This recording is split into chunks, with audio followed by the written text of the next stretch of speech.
M'dzina la Atate ndi la Mwana ndi la Mzimu Woyera. Amen. Ambuye tsekulani milomo yanga ndipo ndidzatamanda dzina lanu.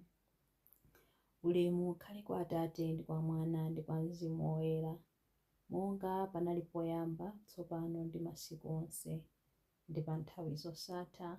Amen. Zolengedwa zonse za Mulungu wathu, mfumu yathu, kwezani mawu anu ndipo limodzi nafe imbani. Aleluya, aleluya. Iwe dzuwa lotentha ndi kuwala kwa golide, iwe mwezi wa siliva ndi kuwala kwako kofewa.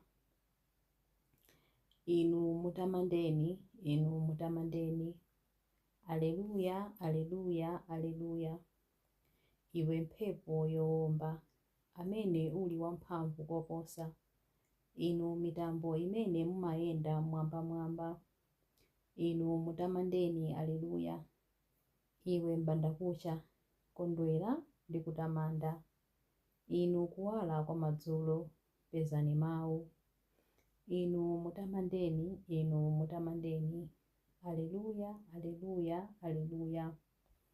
Ulemu ukhale kwa Atate ndi kwa Mwana ndi kwa Mzimu Woyera, monga panali poyamba, tsopano ndi masiku onse, ndi pa nthawi zosatha. Amen. Chilimbi 1. Njira zanu zonse ndi zangwiro. Kodi ndi mulungu wotani angafanane ndi Mulungu wathu? Ndikulira mopemba kwa Mulungu, ndi mawu okweza ndikufuwula kwa Mulungu kuti andimve. Pa tsiku la mavuto ndimafunafuna Ambuye, usiku wonse ndimakweza manja anga, ndikupemphera kosalekeza. Mtima wanga umakana kusangalatsa. Ndikamalingalira za Mulungu ndimangobuwula mu mtima. Ndikamasinkhasinkha za Iye ndimataya mtima. Mumagwira zikope zanga kuti ndisagone tulo. Ndikuvutika kwambiri kotero kuti sindingathe kulankhula.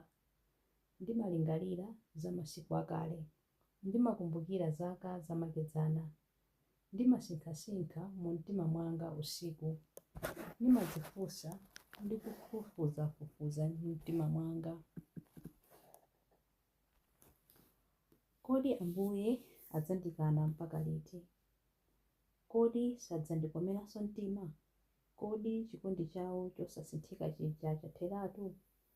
Kodi malonjezo awo aja atha mpaka muyaya?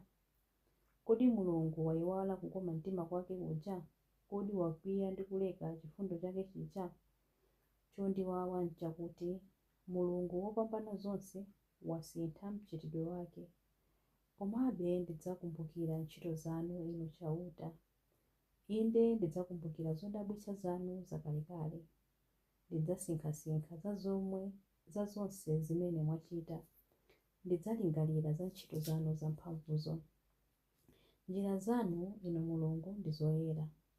Kodi alipo Mulungu winanso wamkulu ngati Mulungu wathu? Inu ndinu Mulungu amene mumachita zodabwitsa, amene mwaonetsa mphamvu zanu pakati pa mitundu ya anthu. Mudawombola anthu anu ndi mkono wanu wamphamvu, ndiye kuti ana a Yakobe ndi Yosefe.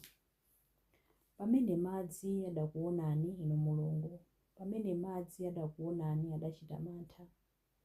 Inde nyanja yakuya idanjenjemera, mitambo idachucha madzi, mumlengalenga mudachita bingu, zing'aning'ani mbali ndi mbali. Phokoso la bingu lanu lidamveka konsekonse.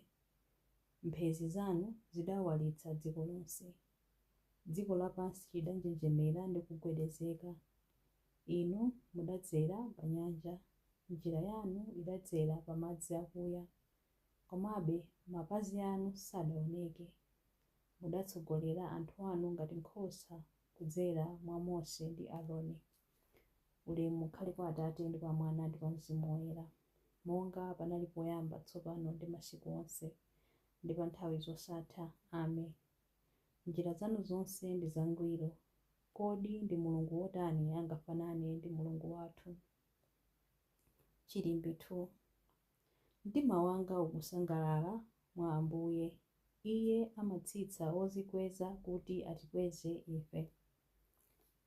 Hana adapemphera nati, mtima wanga ukukondwa chifukwa cha zimene chauta wandichitira. Ndikuyenda ndi mdidi chifukwa cha chauta. Pakamwa panga pakula nkuseka adani anga monyodola. Ndakondwa kwambiri chifukwa mwandipulumutsa.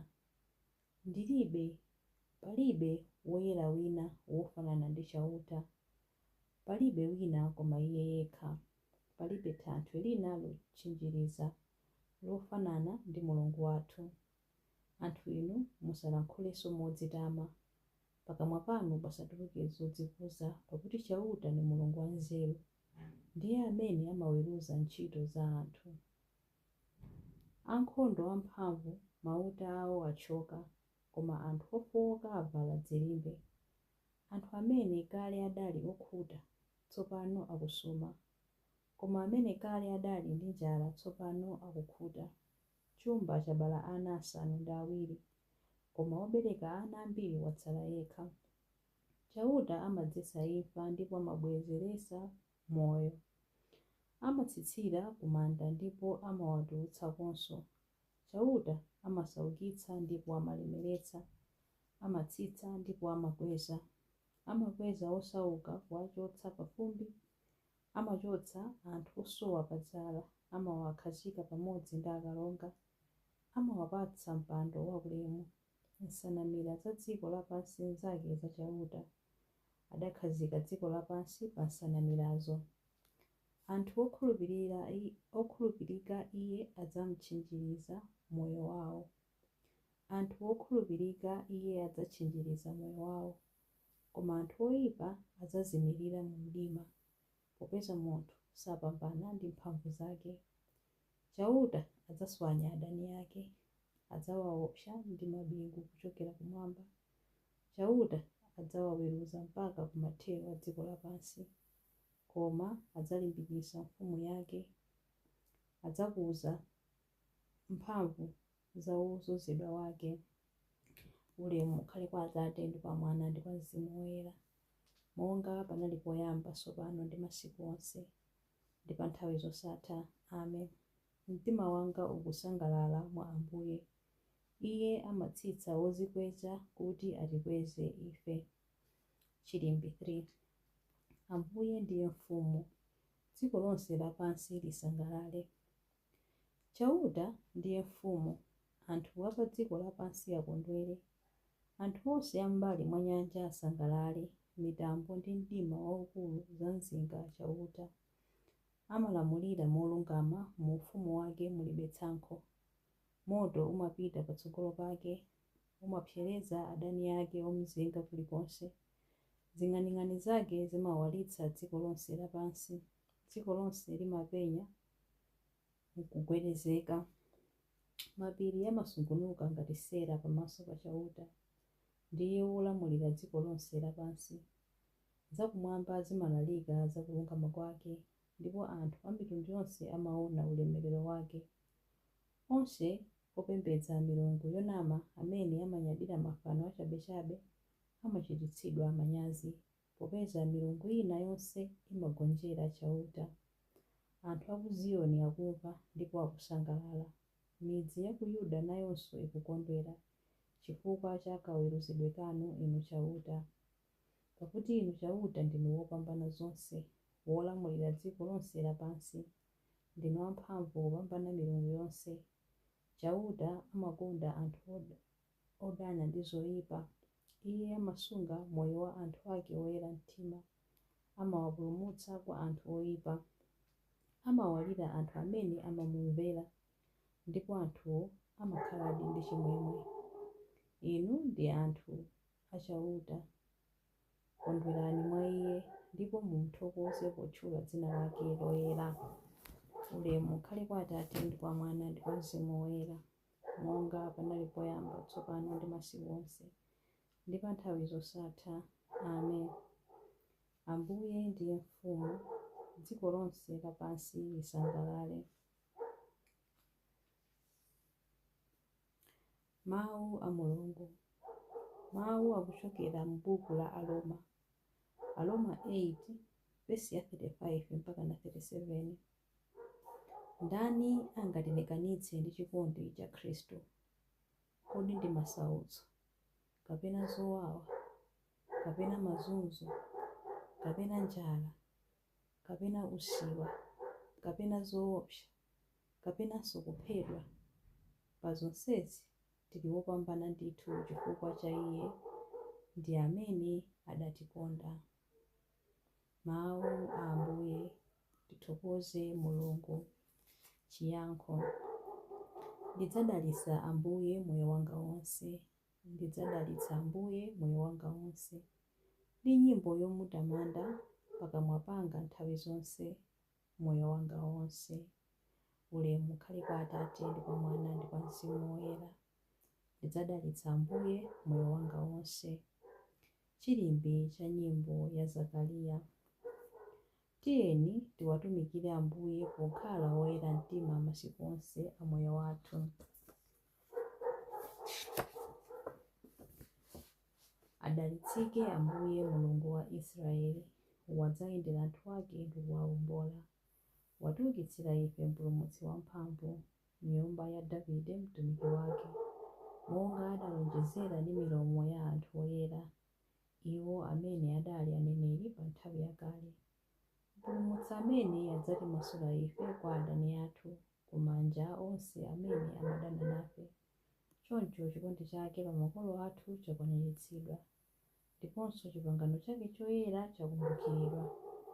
Adalumbira kwa Abrahamu atate athu kuti adzatilola ndi ufulu kumantha ndi kupulumutsidwa m'manja mwa adani athu, kuti tithe kumutumikira Iye mkuyera ndi mwachilungamo masiku onse a moyo wathu pamaso pake. Kwa iwe mwana wang'ono, udzayitanidwa mneneri wa Mulungu wamwambamwamba. Udzapita mtsogolo mwa Ambuye kuti ukakonze njira zake Iye asanabwere, kuti ukadziwitse anthu ake za chipulumutso chawo, kudzera mchikhululukiro cha machimo awo onse. Chikondi chokoma cha mtima wa Mulungu wathu, amene amatiyendera ngati m'bandakucha wakumwamba. Adzapatsa kuwala amene ali mdima, iwo amene akukhala mu mthunzi wa imfa, ndi kutitsogolera ife mu njira ya mtendere. Ulemu ukhale kwa Atate ndi kwa Mwana ndi kwa Mzimu Woyera, monga panali poyamba, tsopano ndi masiku onse, ndi kunthawi zosatha. Amen. Tiyeni tiwatumikire Ambuye pokhala woyera mtima masiku onse a moyo wathu. Mapemphero. Wodala akhale Mulungu mpulumutsi wathu, amene adalonjeza kukhala ndi mpingo wake mpaka kumathero a dziko. Tiyeni timuyamike pakunena kuti, Ambuye khalani nafe. Khalani nafe tsiku lonse lathunthu Ambuye. Lolani chaulere chanu chikhale dzuwa losalowa konse. Ambuye khalani nafe. Tikulipereka tsiku la leroli kwa inu monga nsembe. Musatilole kupereka chimene chili choyipa. Ambuye khalani nafe. Tsopano mphatso yanu yakuwala ithe kulowerera paliponse tsiku la lero, kuti tithe kukhala mchere wa dziko lapansi ndiponso kuwala kwa dziko lonse. Ambuye khalani nafe. Chikondi cha Mzimu wanu woyera chiwongolere mitima yathu ndi milomo yathu, ndipo nthawi zonse tithe kuchita molingana ndi chifuniro chanu. Ambuye khalani nafe. Ambuye khalani nafe pamene tikupemphera kuti, Atate athu muli kumwamba, dzina lanu liyeretsedwe, ufumu wanu udze, kufuna kwanu kuchitidwe, monga kumwamba choncho pansi pano. Mutipatse ife lero chakudya chathu cha lero.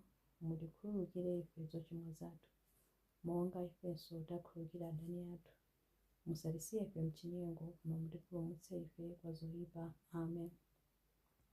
Pemphero. Ambuye, pamene tsiku latsopanoli likuyamba, mutumize kuwala kwanu kuti walire m'mitima mwathu. tithandizeni kukhala woona.